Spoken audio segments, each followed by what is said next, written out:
Hello, Marcia. I'd just like to say thank you for letting us come to your home.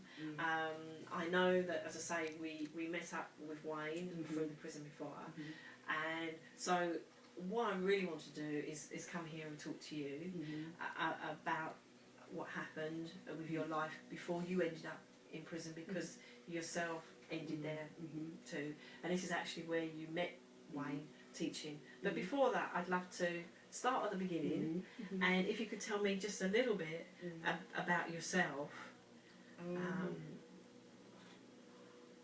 We know that you have dyslexia. We know we have spoken about this on the phone, and the story you told me was how you were 5. Yeah, when I was 5, I remember when I knew I had dyslexia was when I was 5. I remember going out one day with my teacher, a load of us class, and we went to the library, and I remember my teacher. I went in a corner because I was always like one of these children that would just go off by myself, and I went in a corner and I found a Miss Pepperpot library book, and I sat down there and I was just sort of browsing through it. I was trying to read it. Plus I was looking at the pictures, and I remember my teacher coming over to me, and he dragged that book from me and said to me, you can't read that book. You know what I mean? And that sort of made me feel sort of like, why?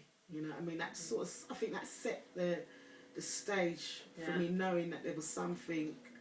All right, maybe I couldn't read the book, but I was trying to read the book. You know? As I grew up, I think I knew I was dyslexic, because I was always slow at learning. I remember it taking me a long time to sort of understand something. If I was given sort of a textbook and I had to do, especially maths, if I was given a maths and I had to do a sum, it took me a long time to sort of figure it out. I'd have to go over it about 4 or 5 times before I really understood it. And even if the teacher sat with me and explained it to me, I'd still forget the second she walked away. So I knew there was something there. Growing up, I sort of disguised it. I wasn't stupid. Never thought I was stupid, but I knew something wasn't right. And spellings was terrible, you know. Couldn't spell, couldn't pronounce words. And I'm the type of person, if I was in a situation, I'd either look it up in a dictionary, write it on my hand, and if I needed to know that word, I'd sort of make sure it was on my hand and I'd fill it in. I'd do something like that. Even now, as an adult, my mobile phone's got a dictionary in it. So what I do is all the words I need to know, if I needed to know something, I'd put them in that dictionary and I'd go through it. If I need something, if I need to know how to spell action, so I do forget. Simple little words I would forget. The other day I didn't know how to spell in. And I turned around to someone and said, how do you spell in again? And they said I-E-I-N. Do you know? And so, I know I know I'm dyslexic. It's sometimes, I do not admit it. But that's maybe because of the situation I'm in. And I don't want everyone to know I am that way. You know, Okay, it's hard. So can I ask you, you went into prison. When did you go into prison? I went into prison I was sentenced in 1999. I was given 11 years. I did 5.5 out of that. When I got to Winchester prison, as soon as I was sentenced, I was moved from Holloway to Winchester. It took me a while before I was able to get into education. When I did get into the education, I think it was a year of being, everybody had to go to the sweatshop to work, so you had to apply.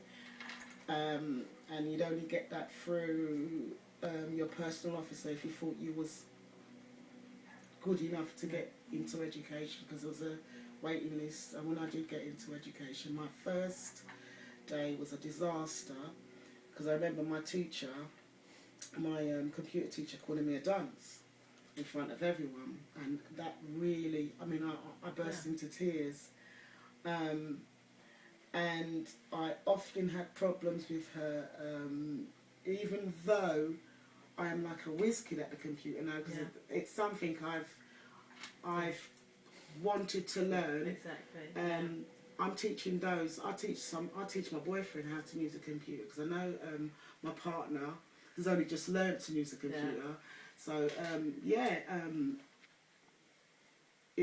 I was slow doing my mail mergers and learning but basic computers.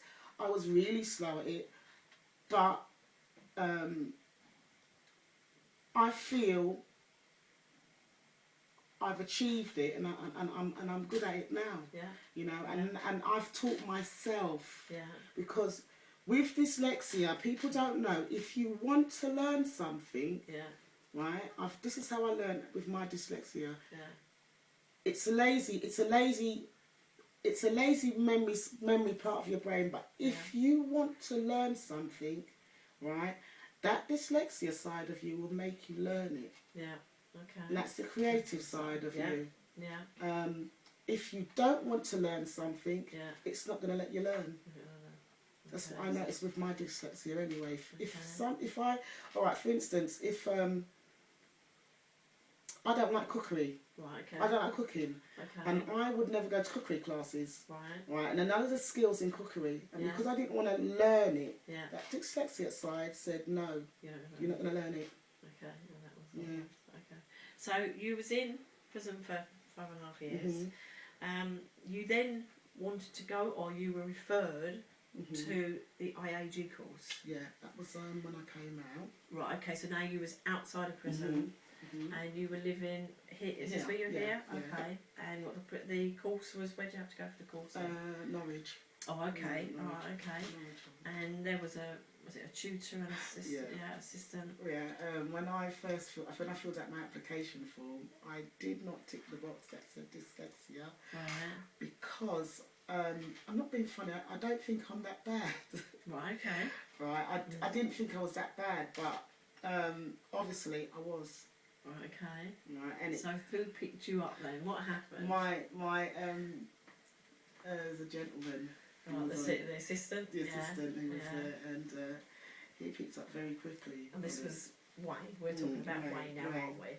So he picked up quite quickly that... What did he see then? What did he see then when you was in lessons then? When we had to write things down, I'd scribble. Okay. So you were trying to hide it. I'd sort of scribble.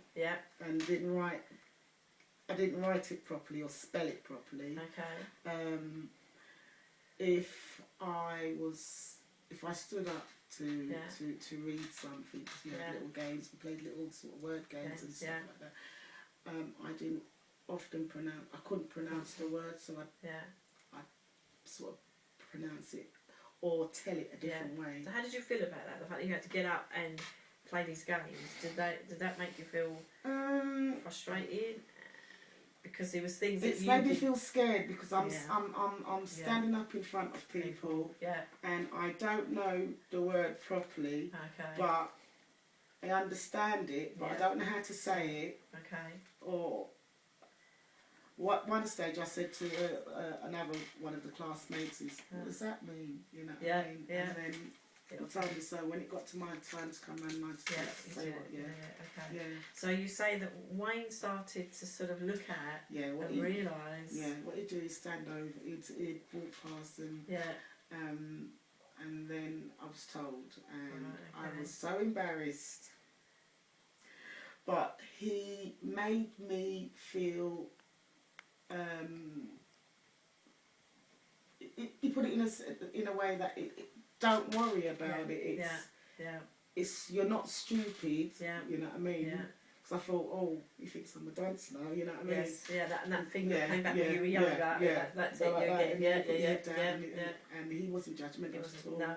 He wasn't. He was really great, and it's made me, like I said now, it's made me look at words, and now I look into the dictionary. If there's a word that comes up, if I have to use a certain word, I look in the dictionary and I find out the meaning, the meanings, and I don't even have to use that word. I can break it down now into some other way. You know what I mean? So his teaching, so him doing the 703 has helped you, and now you are in a relationship. I'm in a relationship with Wayne, and how is that for you? Because you know it's that brilliant because we both bounce off of each other. Okay. Because I'm actually doing now I'm going to be working. I'm going to be working with ex-offenders as well. Okay. I'm getting a lot of insight and a lot of input from him. He's telling me how it's going to work. Yeah. And he's encouraging me, saying that you're going to be good at it. You know, there's you because you know you've seen how I operated. You know what I mean. So he's giving you the support. And he'll support me in my work with my MVQ at the moment. I've got excellent passes because he's actually really he didn't write it for me, or he didn't. No. He's just given me the insights of and how to put it together. And Carol said she doesn't often give you excellence, and this woman's giving you an excellence. So that was really good. Yeah. So for him to do the course. And you know what I'm looking at is, you know, I want to do more courses with mentors and do the 703 and do more stuff to help people. So what you saw, he's helped you and moved you on. You moved me on. I'm going to be doing what he used to be doing. Right. So that's really exciting. It's made me feel confident enough that I could go in that room, and I could sort of, you know, even say to another person, don't worry about it because I'm dyslexic too. Okay. You know what I mean? Yeah, we'll probably both get the spellings wrong together, but we'll look it up in the dictionary afterwards. Cool. You know what I mean? And we'll sort out the work afterwards. So, that's great. Well, I'd like to say thank you for today, to letting us come to your home, to meet, you know, yourself and Wayne. I know that I didn't work with yourself. Yeah. But I think the joy for me is the fact that, you know, Wayne came into your life and has helped you. And I think it's for all the good reasons as well, because, you know, it's everything's positive at the moment, and I know it's a bit doom and gloom out there, but we're both positive that we're both going to be doing great things to help other people.